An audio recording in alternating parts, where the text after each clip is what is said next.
Hi, friends. I'm sharing these sessions with you because humanity really needs to understand how the dark side works through us. These are not normal times, and I keep saying this over and over. The infighting that humanity is experiencing is because of these external forces that we cannot see. Is it fair? No. Does it matter? No. In this next series, I really honestly consider an honor to work with Sierra. And this is the first of several sessions that we've done together. Sierra has endured many psychic attacks, and she's wanting to find out why and to put an end to them. And this begs the question, who is Sierra, and why are all of these nefarious beings so interested in her? When we first start working together, we can both see that there's countless soul fragments all over the place. These are soul pieces. These are not complete souls. We work on collecting them, helping them so that they can be restored and go home. The healing and self-preservation to the soul is key in all of this. This is a spiritual war. And I'm started this podcast to address soul health. This is why I'm doing what I'm doing. At the end of the day, it's really all about soul health and soul well-being. And this is a perfect example of what can happen to souls. Yes, this is scary, but remember, friends, with knowledge comes power. And once we know, we know. When I work with a client, we work as a team. There's power in numbers. By working as a team, we get to validate one another. And we can also say, you know what, this doesn't feel right to me. What about you? By allowing the client to participate, the client also gets to see firsthand what is affecting them in the unseen world. And this gives us our power back because, again, once we know, we know. What I didn't share in this episode in the very beginning was the fact that even before we got started, the dark side, these nefarious beings showed up and tried to stop us. And in the very beginning, I wasn't sure how Sierra would react to knowing to this. I had to feel it out a little bit, but I find out later that she's very much in tune to all of this stuff. As a result, my team and I had to go in and properly remove these dark beings before we could even get started. There were so many of them. And because of this, these soul pieces and soul fragments were released. They were freed. The dark side soul naps us bit by bit, piece by piece, and sometimes entire souls at a time. They're now freed. And you're going to hear in Sierra's astonishment the sheer volume of what we were dealing with. Okay, so why does this happen? I want to share with you what I've learned over the years. And it's worth noting that when the beings who left the light of God, source, energy, the creator, divine, when they left that source, they left the energy source behind also. They no longer have access to the light of God. And this has put us in very precarious positions because they now need an alternative energy source or food source. And they found a really tasty one on this planet with humanity and even with animal souls. Let's look at it this way. We are third dimensional beings. We have a physical body. Time, space, and gravity is very important. This is what gives us our physicality. When we die, originally we're supposed to leave the third dimension of the physicality and ascend to the fourth dimension as a step-up transformer. So we can go to the fifth dimension and higher for our soul healing and soul restoration for the jobs that we do in the higher realms. But when these dark forces, the luciferic forces, albeit reptilians, grays, whatever you want to call them, it's the same thing. They just have different energetic signatures. When they left the light of God, they needed a step down transformer. They needed us. So they cast this net over that fourth dimension so that they can trap us and they can control us. But when we have a healthy soul and we have the knowledge that we have the power inside of us, they no longer have access to us. And that's why I do this work. We're removing these dark entities properly. Never bind, bury, or cast them away, because when we do that, they can come back. We hand them off to the light beings. We hand them back to God, to source, to the energy source. because when they are in the hands of the higher realms, then it's up to the higher realms to decide what happens. It's way above my pay grade. And it's way above any human's pay grade, really. But when we bind or bury them, they can break free and they come back at us, or they can come back at your neighbors, or they can come back anywhere. So by properly removing them is key. Recycling isn't going to fix this planet, guys. Removing the dark side will, but it's going to take all of us in a concentrated effort to do so. They've been left unchecked for millennia. All right. This piece here is when Sierra and I first start working together. All right, what are you seeing? Like all of these souls, they're like lights being drawn into the circle. Are they soul fragments? It looks like it. Yeah, they're pieces. Like, they're soul pieces or soul fragments. Like things stuck in time and space too, like fragments that were stuck and frozen. Yeah, they're all getting released. These soul fragments are pieces of souls that have been captured. They've been soul napped. And all of us have been heard about people wanting or needing to do soul retrieval work. Well, why do we need to have soul retrieval work done? A lot of times people go to a shaman or some kind of spiritual practitioner for this. Why is this necessary? Because the dark side, be it the Luciferic forces or whatever it is, pick your poison, they need the energy source and they're picking at us. And if they can get us to compromise ourselves, then we give them a piece of our soul, unwittingly, unknowingly. And as we're going through these shows and these episodes, I'll be showing you examples of what a false contract looks like or a contract of omission looks like. Because when these beings present themselves to us in these other astral realms, they are presenting contracts to us, but these contracts generally are not fair or just. There's missing elements and missing pieces to them. And if they can gain access to the human soul, that little bit can feed them for a long time. They can pick apart the souls. They can soul nap these souls. A small amount of soul energy can assist them for a very long while, but it's not hopeless. We can reclaim these soul pieces, these soul elements.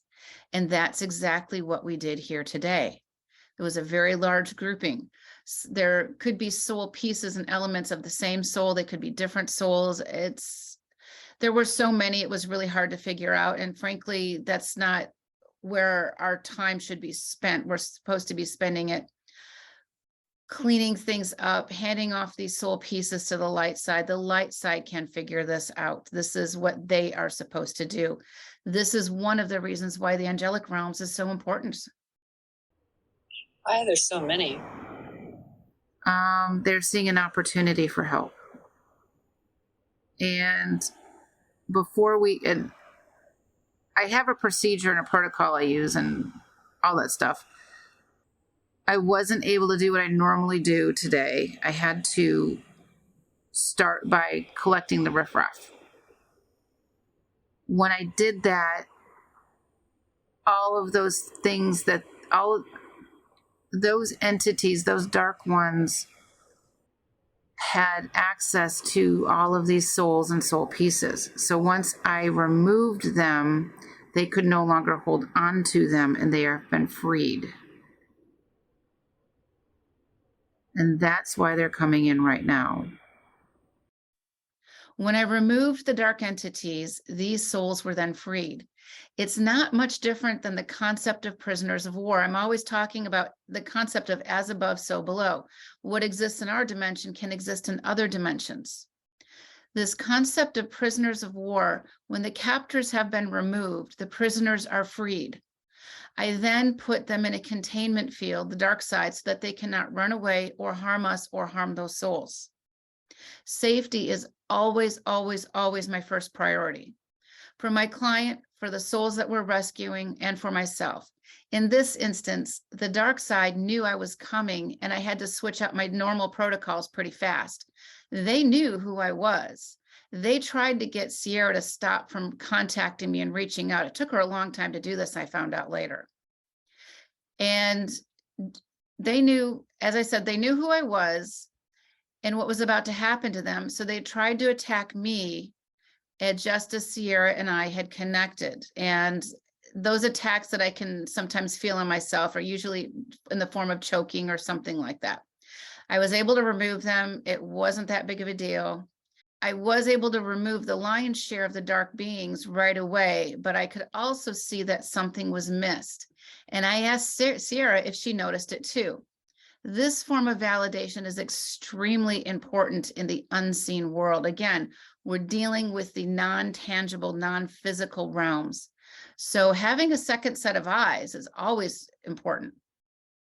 I'm seeing a lot of different species in that tetrahedron. It's just not just, just reptilian, so to speak. When you look at the water, how do you feel? Scared. Okay. Okay. There's something in there that's still hiding. That's why I was asking. Do you want to see with me, or do you want me just to remove it?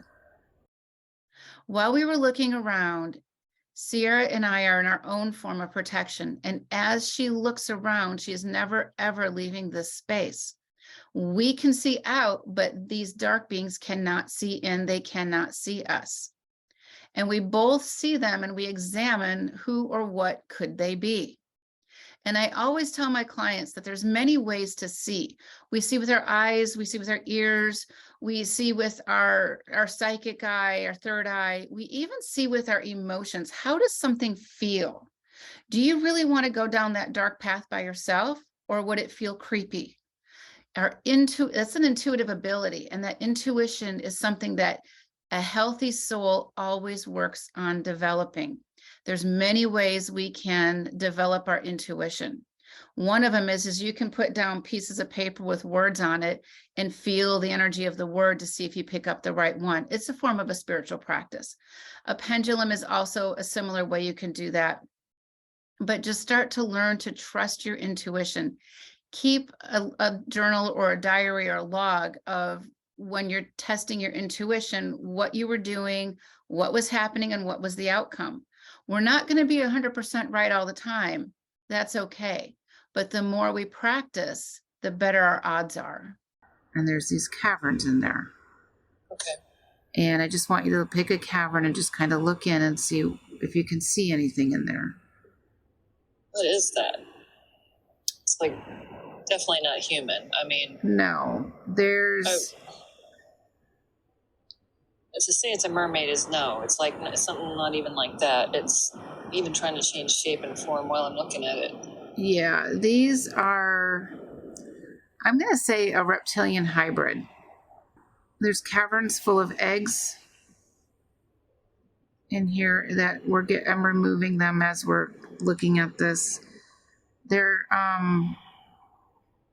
don't know if you want to call them sea snakes, or I don't know. Yeah, like they look like eels, like big, gross eels. Yeah. Like... It's also important to never assume that the job is done.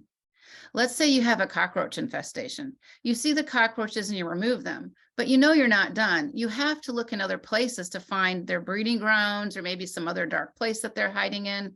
You have to treat the entire area. This line of work is no different. It's important that we check our work. And when I work with clients, every question I ask is very deliberate and very intentional. I want to see what's happening through my client's eyes. This is key to our success. And then after we discover what was hiding in the water, I, along with my fully vetted spiritual team, my soul tribe, I always vet them. We begin the process of permanently removing these reptilians and collapsing their caverns and tunnels so nothing else can take up residence there. It's no different than having an apartment complex and everybody moves out and you leave the doors open and the windows open and other things move in. We want to remove those spaces, and I have a way to collapse them and remove them and heal them. These caverns or tunnels are used by a wide variety of different beings.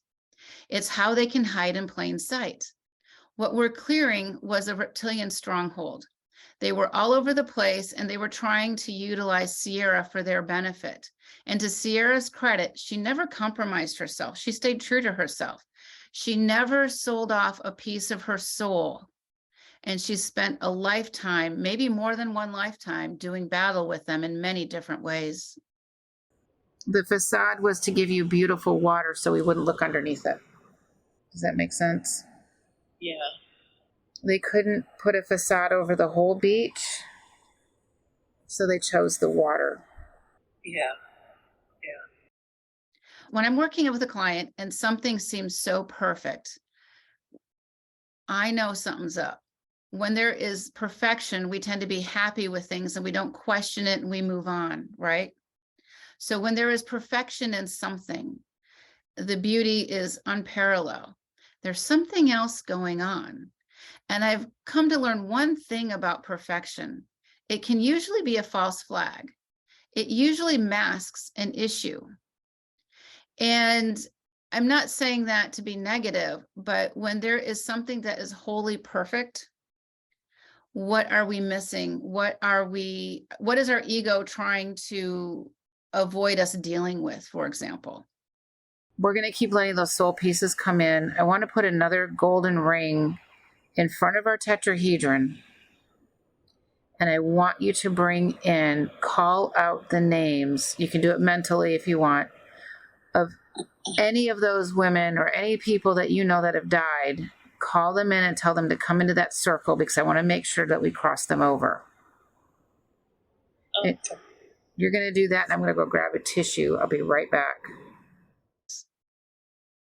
The reason that I do this work is that no soul piece, no soul fragment, if it's human or animal or otherwise, should ever be left behind. I've even removed angels that had been soul napped as well. The dark side has implanted within humanity some rather irrational thoughts that we never question. These are program beliefs.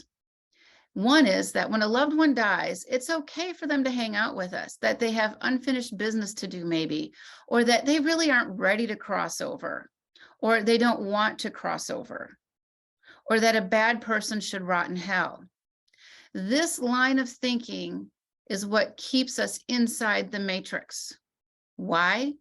Because when a person dies and they leave the physical body and they do not cross over, it always gives the dark side direct access to that soul's energy.